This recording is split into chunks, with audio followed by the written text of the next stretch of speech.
Hello everybody, my name is Tobisatsu and today I'll be reviewing Sonic the Hedgehog 3. We are so back, Hedgehog Bros. Sonic 3 follows the events of the prior films, with Sonic, Tails, and Knuckles having embraced their new lives on Earth. After Shadow is awoken from his 50-year slumber, Gun requests Team Sonic to investigate the situation and stop him in his tracks. With new friends and enemies being made, Team Sonic will need to find a way to stop Shadow and the newly duoed Robotnik family. I went into this film with very high hopes, to a point that I'd consider it a bit dangerous. I expected the world of this, and having now seen it twice, I can say it hit the spot. Honestly, it's what I expected, and for the high mark I set, that says a lot. We finally have the majority of the film follow Sonic and friends, as well as the Robotniks and Agent Stone, escaping the grasp of the exceedingly weaker human subplots. Don't get me wrong, Tom and Maddie are solid characters for the roles they need to play, but coming out of the second movie, having them play more muted but important parts of the plot was 100% the correct choice. It feels like Paramount finally gave Jeff Fowler the go-ahead to truly go full Sonic this time. I do think that second film had some sort of interference to get that wedding subplot added. It just didn't fit what was going on. It feels good to have these films truly embrace these characters as the true stars. It leads to some very funny moments in all honesty. But the fact the film is so dead set on making these characters feel respected by everyone is just so good. Sonic, Knuckles, and Tails are all perfect. They have a part to play, and they play those parts to a T. Tails out of all of them has the biggest improvement, finally getting past that only Sonic the Hedgehog shtick we saw in the second film. Knuckles is solid.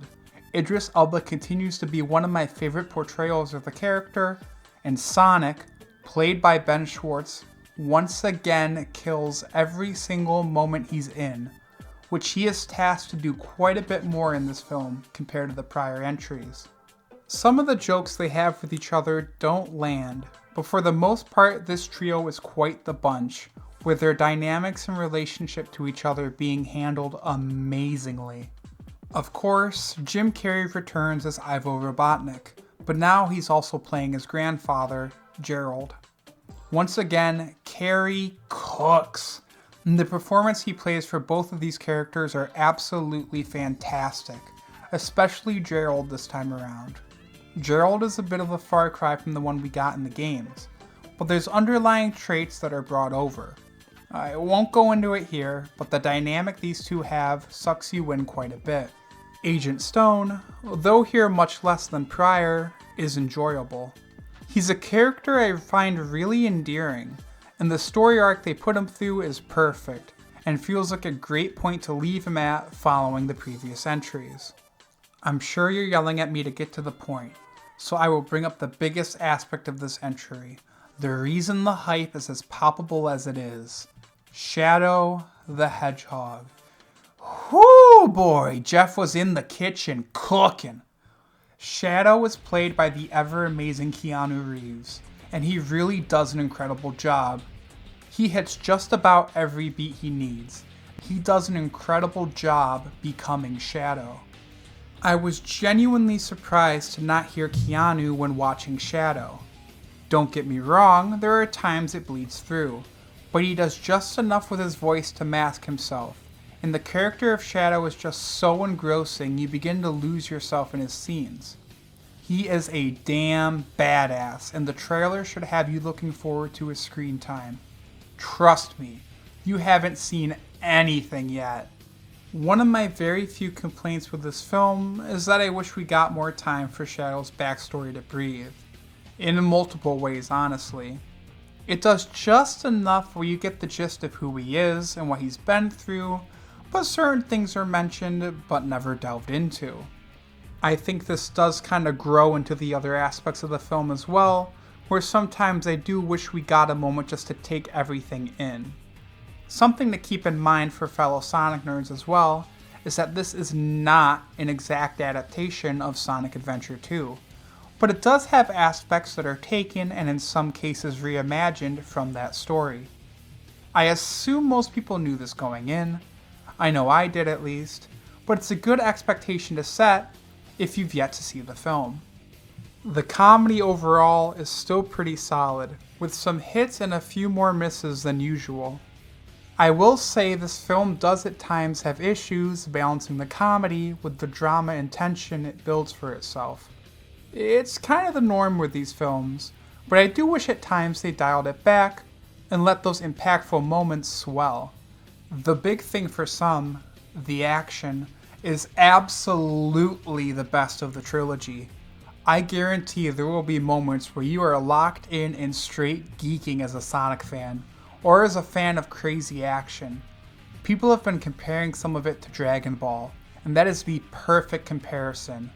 More of this, please. The whole third act cooks.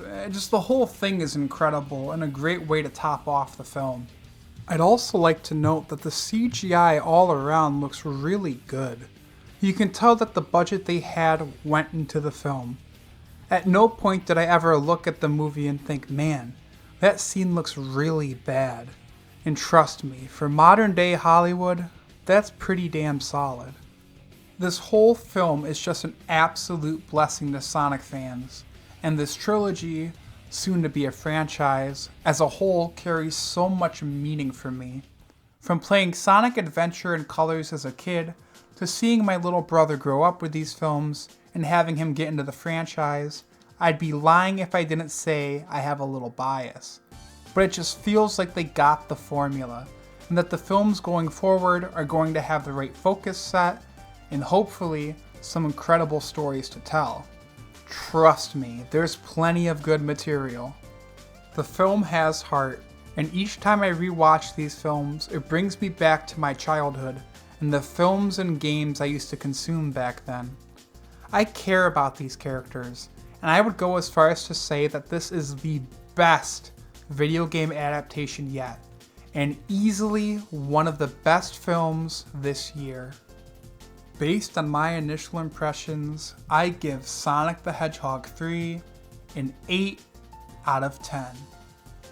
For now at least, trust me, I could see my score growing in the future. But that just about wraps up this review. Thank you all so much for watching and sticking around. If you enjoyed this review, be sure to leave a like, and if you've seen the film, be sure to leave a comment and give your thoughts. Just give warning of spoilers.